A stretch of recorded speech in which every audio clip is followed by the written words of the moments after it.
Beautiful, just lovely. Our scripture this morning is from the Runa Sutta. The Runa Sutta. It's a short Buddhist discourse, and it goes like this. It is lamenting, monks, in the discipline of the noble ones, to sing. It is being out of one's mind to dance. It is childish to laugh excessively, showing the teeth. Therefore, having given up singing and dancing, it is suitable for you to delight in moderate, mindful smiles. The Runa Sutta, a Buddhist discourse. Now, decades ago, when I was living and making my living as a professional actor, I was about to make an entrance with a small group at Ford's Theater, and a fellow actor turned to me and he said, "We enter with a half smile." And I have to admit, I did not, because I was so stunned by that comment. I went, "Wait, what?" And I probably entered with a look of bewilderment more than a half smile. I was amazed by that comment. It has stuck with me ever since. And I, at the time, obviously did not know what it meant.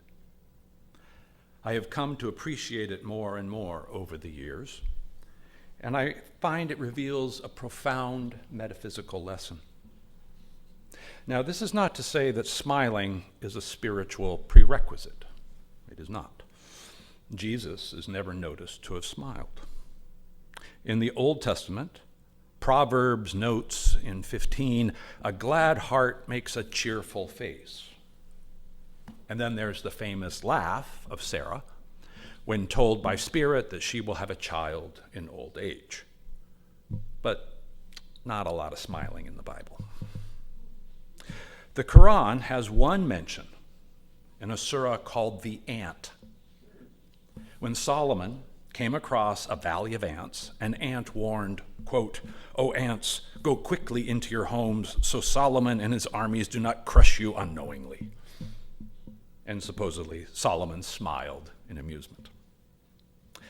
But in the Hadith, the sayings of Muhammad himself reportedly says that to smile in the face of your brother or sister is an act of charity. And a companion of the Prophet said that he never met him without a smile on his face. Now, one more figure, the Buddha. The Buddha is known for the smile. Apparently, he was never melancholic or gloomy. He was described by his contemporaries as ever smiling, happy, serene, contented, and compassionate, like on the cover of today's bulletin. And by the way, you might remember from some of my other sermons that the Buddha, when he returned his attention to the world after years of deep meditation, said simply, "I am awake." And there's a famous story called the Flower Sermon, where the Buddha gives a wordless sermon to his disciples, sitting there in silence, and holds up a white flower. Now, no one in the audience understands it, except one of his disciples, Mahakasyapa, who smiles. The Flower Sermon relays the ineffable nature of suchness, what is. And Mahakasyapa's smile signifies the direct transmission of wisdom without words. It is when, purportedly, the Buddha passed his enlightenment on to another. With a flower, in silence, and a smile. These and many other Buddhist tenets come to the U.S. by way of Thich Nhat Hanh, the author of Happiness, The Art of Communicating, one of my favorites, The Miracle of Mindfulness, and the one we read from today, How to Smile. One thing I appreciate about him is his westernizing of Eastern thought. He makes ideas more pragmatic to our dual sensibilities.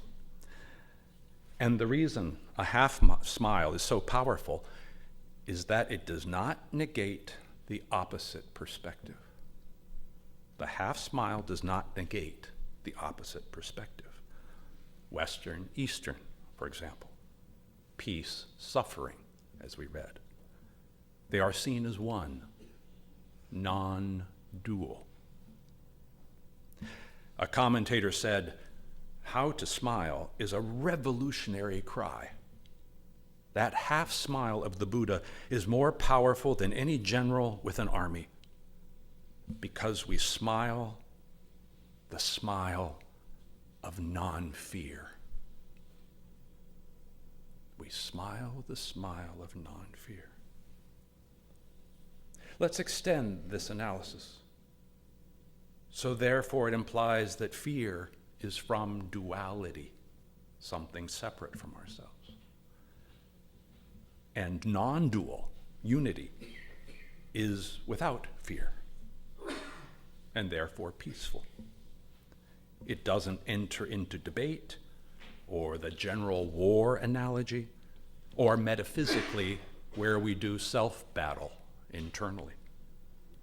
It accepts the opposite as also true. It accepts the opposite as also true. There is a famous prayer that you may be thinking about already, the Serenity Prayer, which says, "God, grant me the serenity to accept things I cannot change, the courage to change things I can, and the wisdom to know the difference." Now, from the light of Thich Nhat Hanh, we might say, "and the wisdom to see them as one, not different." So after many years of reflection, my actor friend was saying, let us enter without fear.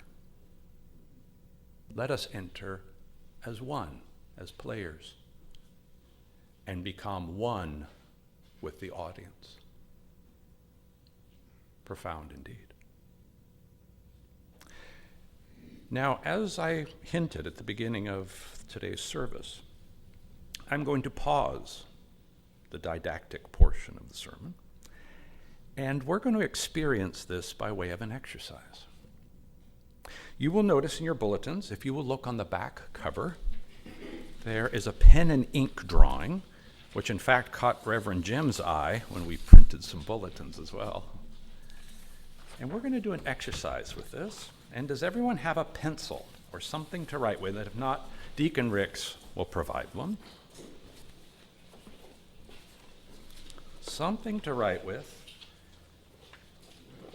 And I can, as he's passing those out, I can draw your attention to two sides of this. And at first, the part on the right, thank you, Deacon Ricks. Anyone need pencils, pens? Very good.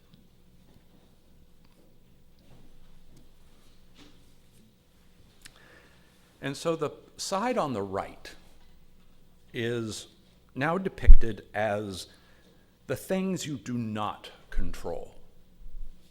The things you think you do not control. Outside of self. So notice that there's kind of an interior left side, but there's an exterior right side. So start listing things that you say, this is out of my control. I do not control these things. Outside our sphere of influence, or perhaps the basis of recurring fear. Jot a few things on the right. What is outside your control? Those of you online, you can check that out in our constant contact email. Pictures there too.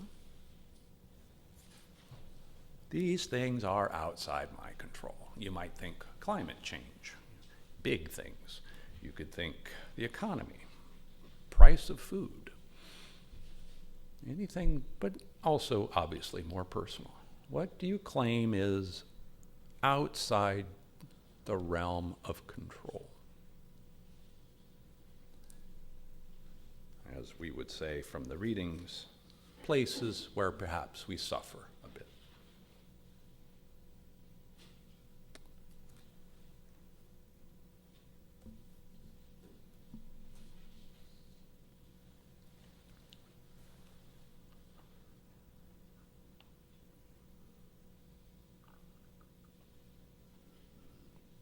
Now on the left side, I'd like you to start writing what you do control inside the figure of self there. Inside. Personal power. Places of non-fear. Confidence. Peace. And Veronica, if you would, a little reflection music. While we fill this out, what I control on the left, what I think and believe I do not on the right.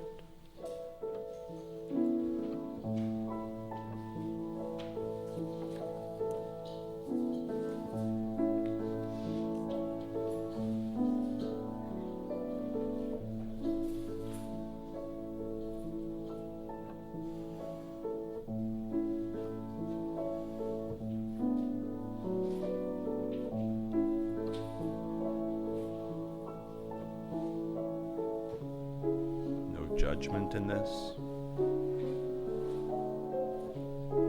just reflection.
Wind down the exercise, the music fades.